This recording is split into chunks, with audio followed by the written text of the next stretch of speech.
মঞ্চের পক্ষ থেকে তাকে সম্মাননা জ্ঞাপন করব। আমাদের মধ্যে উপস্থিত আছেন আমার শিক্ষিকা সুচেতা চক্রবর্তী মহাশয়া। আমি ম্যাডামকে একটু এই সায়নী একটু ম্যাডামকে ধরে নিয়ে আসুন। খুবই ভালো। হ্যাঁ। এত মানুষ তোমার ম্যাজিক দেখলো, তুমি ঘাবড়ে যাওনি? না। এত মানুষের সামনে তুমি আগে কখনো করেছো? হ্যাঁ। কোথায় কোথায় করো তুমি? আমি আমার স্কুলে করেছি, আরো অনেক জায়গায় করেছি। সেই জায়গার দু একটা নাম শুনি। ডুয়ার্স উৎসবে আগে একবার করেছিলাম। আচ্ছা আচ্ছা, এত মানুষ ছিল তখন নাকি? হ্যাঁ। ডিসি বাংলাতেও করেছি। প্যারাডাইস আলিপুরদুয়ার।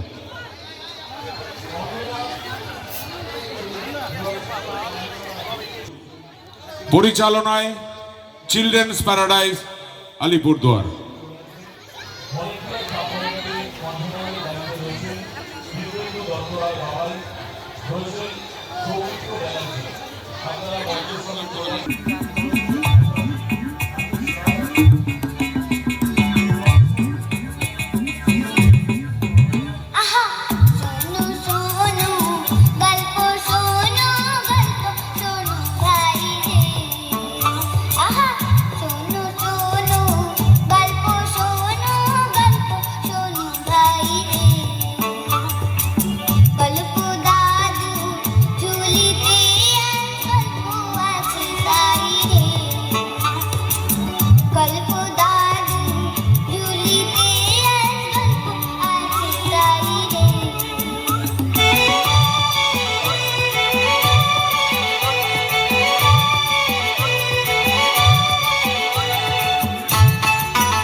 গল্প বলো না, গল্প দাদু।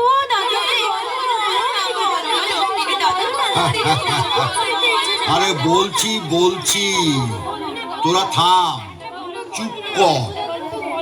লক্ষ্মী হয়ে চুপটি করে সবাই বস। চুপ চুপ, সবাই চুপ। দাদু গল্প বলবে। গল্প বলা শুরু করলে কিন্তু একটাও কথা না। কেমন? ঠিক আছে? ঠিক আছে, আমরা কেউ কথা বলবো না।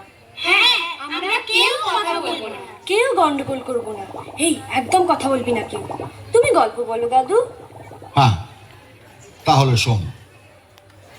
একটা রাজ্য ছিল, সেই রাজ্যের নাম দিগনগর। দিগনগর? সে আবার কোথায় দাদু? এই আবার কথা বলছিস? দাদু চুপ করে থাকতে বলেছে না? আরে কথা বললাম কোথায়? দিগনগর দেশটা কোথায় জানতে চাইছি।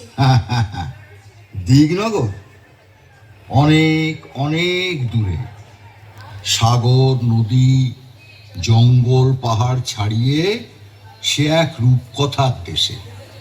ও বুঝেছি, তুমি রূপকথার গল্প বলবে তাই না গল্প দাদু? ঠিক ধরেছিস, রূপকথা।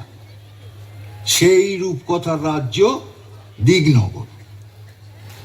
দিগনগরের রাজার ছিল দুই রানী। সুরানী আর দুয়োরানী। হ্যাঁ, ছোট রানী সুয়োরানী।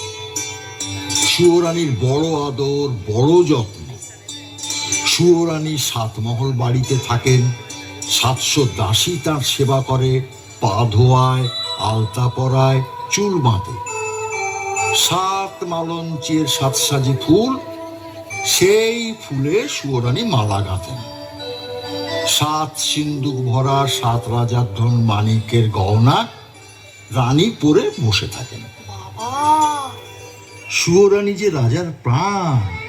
আর বড় রানী দুয়োরানী? বড় রানী দুয়োরানী তার বড় অনাদর, বড় অযত্ন। তাকে রাজা বিষ্ণয়নে দেখেন। একখানা ঘর দিয়েছেন ভাঙাচোরা, একটা দাসী দিয়েছেন বোবা কালা, পরতে দিয়েছেন ছেঁড়া শাড়ি, শুতে দিয়েছেন ছেঁড়া কাঁথা। আহারে, দুয়োরানীর ঘরে রাজা একটা দিন আসেন, একবার বসেন, একটা কথা বলে চলে যান। আর সুয়োরানীর ঘরে রাজা 12 মাস থাকেন। একদিন রাজা মন্ত্রীকে ডেকে বললেন, মন্ত্রী মশাই, আগে দেশ বিদেশে বেড়াতে যাব, জাহাজ সাজা। জি আগে মহারাজ। রাজার আদেশে মন্ত্রী জাহাজ সাজাতে গেলেন। 7খানা জাহাজ সাজাতে 7 মাস গেল। 6খানা জাহাজে রাজার চাকর বাকর যাবে, আর সোনার চাঁদোয়া ঢাকা সোনার জাহাজে রাজা নিজে যাবেন। মন্ত্রী এসে খবর দিলেন, মহারাজ, জাহাজ প্রস্তুত। রাজা গেলেন ছোট রানী সুয়োরানীর ঘরে। এমন সময় মহারাজ? দেশ বিদেশে বেড়াতে যাব, তোমার জন্য কি আনবো ছোট রানী? আমার জন্যে? আমার জন্যে এই হীরের রং বড় সাদা, হাত যেন শুধু দেখায়, মনে হয় যেন হাতে কিছু পরিনি। ওই রক্তের মতো রাঙা 8 গাছা চুড়ি পাই তো পরি। আর এমন কি, মানিকের দেশ থেকে মানিকের চুড়ি নিয়ে আসবো তো। আর কিছু? এই মল ভালো বাজে না, নিরেট সোনার 10 গাছা মল সে পাইতে পড়ি। আর মহারাজ, আমার এই হাড়ের মুখ তো বড় ছোট, শুনেছি কোন দেশে পায়রার ডিমের মতো মুক্ত আছে, তার 1 ছড়া হাড় এনো।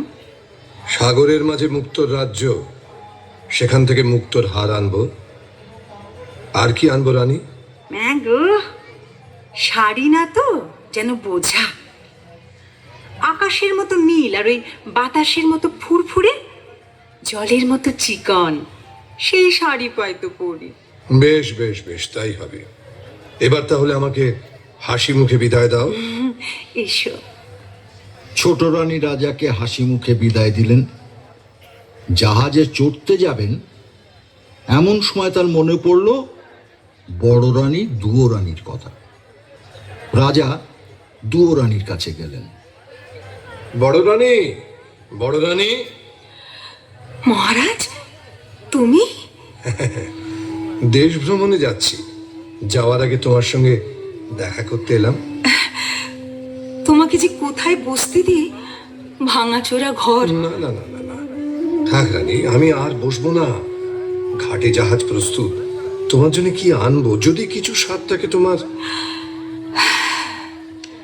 আমার সব স্বাদ মিটেছে, আমার আর কিচ্ছু চাই না।